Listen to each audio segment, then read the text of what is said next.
So welcome back. In a couple of videos I mentioned that there was going to be some changes in the shop. Well, we've reached a point where we're both working in here. Mara's doing her stuff, I'm doing projects as well. We have to make the shop more efficient. So that being said, here's a tentative plan. Behind me, this wall is going to completely change. The cabinetry over here is going to go away. Everything here is going to go away. I'm going to build in a lower cabinets that have 16 drawers on this side.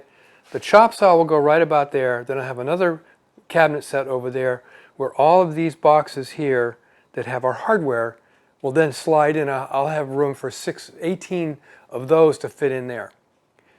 The chop saw will move over here, the bandsaw will move over there, and the dust collector is going to move into the corner. Now let me give you more detail. So all that bookcase up there, that lower cabinet there is going away. We're going to build new clamp storage, much more compact on this wall. All of the stuff over here is going to move over here in cabinets and on the wall. That cabinet that has all my power tools in is going to go away. More on that later. Said these hardware containers will go into another cabinet section I mentioned that'll be over on this side. And I'll have room to slide about 18 of those in there. The drill press is going to go here. And as I mentioned, the chop saw is going to go here. And I'll have about 9 feet to the left of the blade for the chop saw. And here's the chop saw. So the chop saw moves over there. I will sell that mobile base, which we've never used as a mobile base. The bandsaw, there's the bandsaw, it's going to move over here.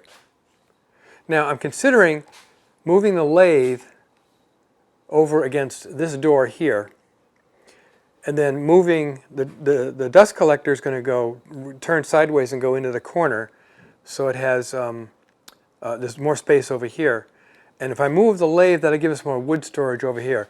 The CNC for now is going to stay right where it is. The table saw is not going anywhere. It's going to stay right where it is. I'm hoping to find a more efficient way to house the oscillating spindle sander and this belt sander, which we both tend to use a lot. I've got some more tools down here that I hope to find a home for. The jointer is probably going to stay right where it is. Right now, for now, the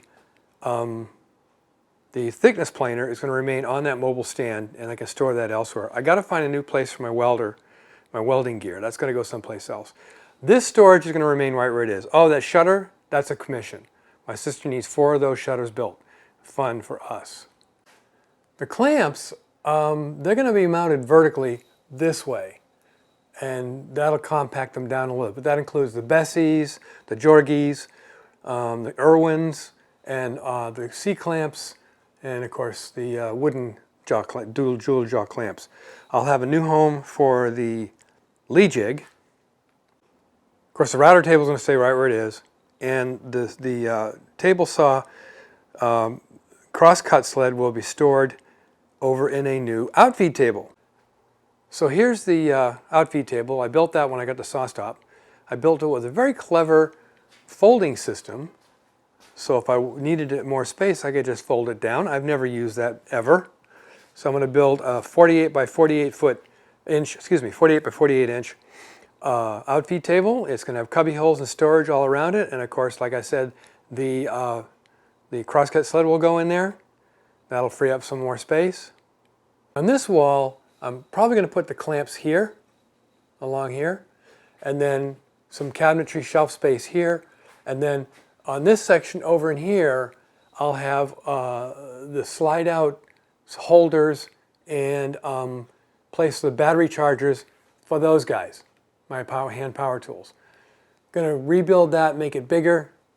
That shelf up there, make that a little bit bigger. Then there's these.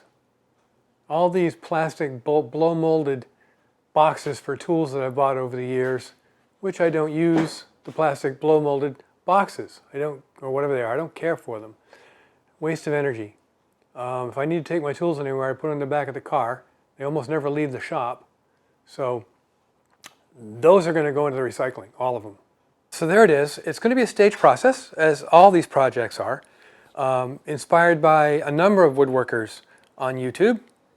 Jay Bates, Shop Nation, a couple others. Oh, when you see me putting the shelving boxes together, that was inspired by Izzy Swan. It's a very simple way of putting cabinets together for a shop because it's not fine furniture.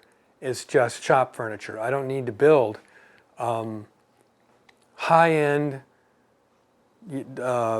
cabinet boxes, carcasses made out of $50, $60 sheet plywood and put them individually along here. You'll see what I mean when I'll leave you a link to Izzy Swan's storage he set up in this video. But April Wilkinson did some stuff like this. I mean, I can't name them all, but there's a lot of great ideas out there on YouTube. So that's where we are right now. The shop's going to basically be shut down for about 2 weeks, maybe more. The tools will still be usable. I mean, it'll take a while to get that up. Once I get that up, then all those tools will be over there and they'll be usable. Other things will be in storage. And I'm going to document this process as we go along, and you can see the trials, the tribulations, the blood, sweat, and tears of basically remodeling the entire shop. So until next time, make good things out of wood.